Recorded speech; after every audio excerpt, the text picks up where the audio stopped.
Olá pessoal, tudo bem? Então, meu nome é Ivan, vou ser o professor de vocês nessa disciplina de lógica de programação. Nessa primeira aula, vou tentar apresentar para vocês um pouco do objetivo e alguns dos conceitos iniciais da nossa disciplina, tá ok?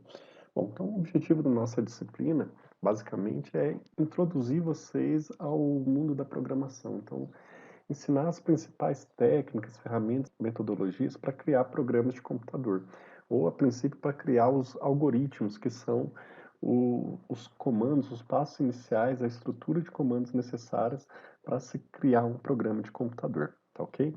Bom, aqui tem os conteúdos e as atividades separados por semana da nossa disciplina. Então, aqui na primeira semana a gente vai ter aí os conceitos iniciais, o que é lógica de programação, algoritmos, instalações de ferramentas. Aqui a gente tem o que vocês vão ter que fazer como atividade, então ler algumas páginas da apostila, assistir as videoaulas, responder o fórum.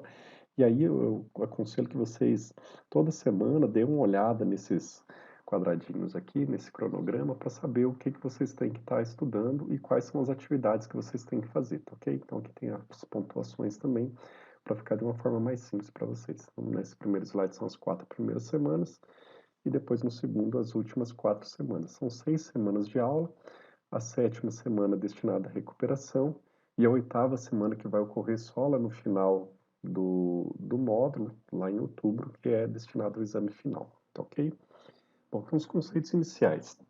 Acho que uma das coisas mais importantes nessa disciplina são os algoritmos, a construção de algoritmos, tá? O que seria um algoritmo? Então, um algoritmo é um conjunto de instruções, então, um conjunto de ordens, de procedimentos, que a gente vai sequenciar eles para resolver um problema, para resolver uma tarefa específica, tá ok? Bom, o algoritmo possui um caráter imperativo, então, de caráter de ordem, a gente vai dando ordem, ações, para que as coisas sejam realizadas. E aí a gente tem um exemplo aqui do lado, então um exemplo meio narrativo, para preparar, para descascar batatas para o jantar, por exemplo. Então, veja que eu tenho ordens. Então, qual que é a primeira ordem que eu preciso para fazer descascar as batatas para fazer o jantar? Então, a primeira tem que trazer as cestas de batatas da despensa. Então, lá uma ordem, traga a cesta de batata. Depois, traga a panela. Depois, descasca as batatas. Depois que já descascou as batatas, devolva a cesta para a despensa. Então, tem um conjunto de ordens de ações que têm que ser feitas, tá? Bom, e aí nos nossos algoritmos, nós vamos utilizar 3 estruturas de controles. Então, essas 3 estruturas vão ser estudadas ao longo aí da nossa disciplina. A primeira é a sequência simples, então, a sequência simples de comandos. Então, um comando embaixo do outro. Depois a gente tem a alternativa, então eu posso ir para um lado fazendo uma coisa, ou eu posso ir para outro lado fazendo outra coisa. E a terceira estrutura de controle é a repetição. No caso, eu posso repetir uma determinada ação ou conjunto de ação diversas vezes. Então, aqui eu coloquei no lado um outro algoritmo mais elaborado para descascar batatas, tá? Então, aqui primeiro eu tenho as sequências simples. Então, a primeira sequência, traga a cesta de batata, primeira.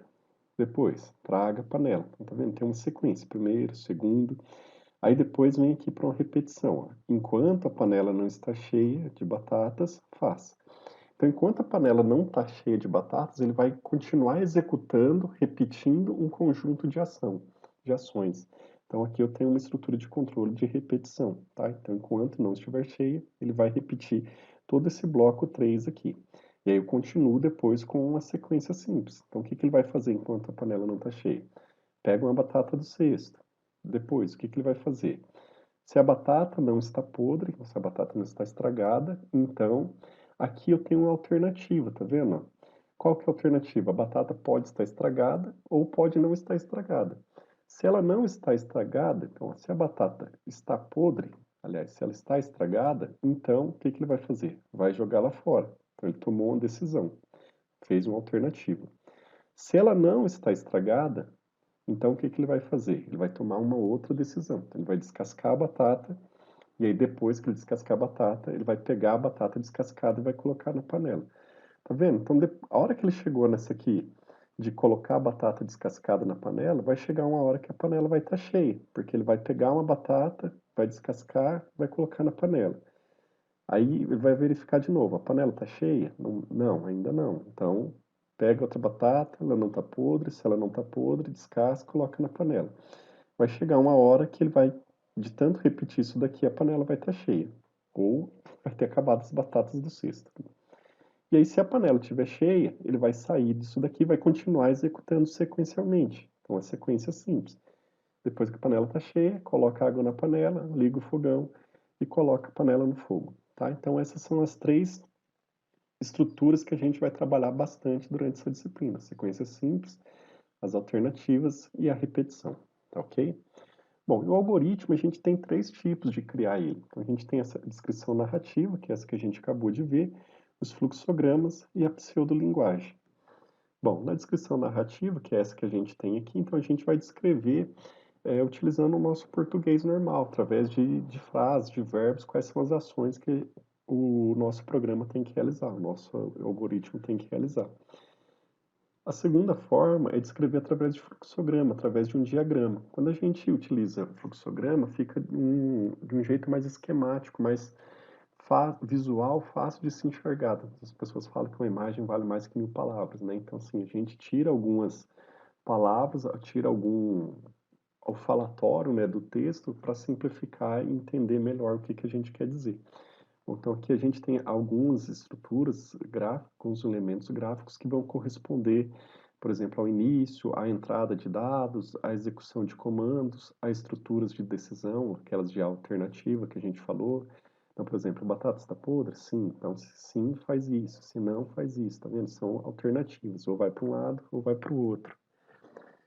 Olha lá, a panela está cheia? Não. Se não está cheia, volta lá para o início e repete tudo isso daqui de novo, tá vendo? Então, fica num bloco repetindo até que a panela esteja cheia, ele continua saindo. Então, essa é uma forma também de representar os algoritmos.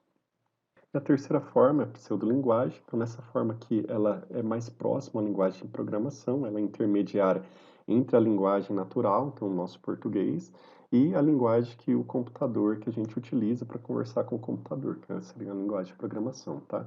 Então, aqui a gente tem, por exemplo, a definição do algoritmo, qual que é o algoritmo de soma, que tem algumas variáveis que a gente vai ver na próxima aula. Aqui inicia-se o algoritmo e aqui eu tenho os comandos, quais são as ações que o meu programa tem que realizar. Então, ele tem que escrever alguma coisa na tela, então digite um número, depois ele tem que ler o número que a pessoa digitou, depois ele tem que escrever de novo, digite outro número, ele tem que ler o valor que a pessoa digitou no teclado, obter essa informação, então tem que entrar esse dado para o computador. Aí aqui ele está fazendo a soma dos dois números, guardando na variável soma e depois exibindo de novo. Então a gente vai fazer bastante isso daqui durante a disciplina, tá? Não precisa se preocupar por enquanto com isso. Isso daqui é simplesmente para demonstrar as três formas de algoritmo que nós temos.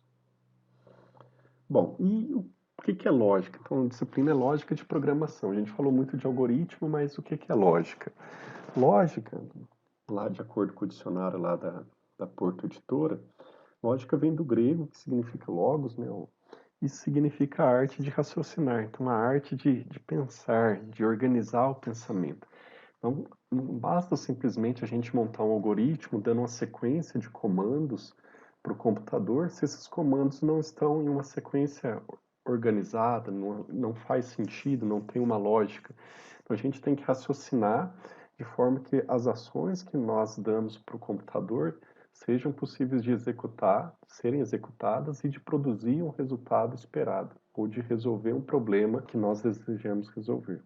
Bom, então lógica de programação, no caso, vai ser então um conjunto de raciocínios utilizado para o desenvolvimento de algoritmos, portanto, de programas de computador. Então a gente vai usar essa lógica, esse raciocínio, para construir os nossos programas.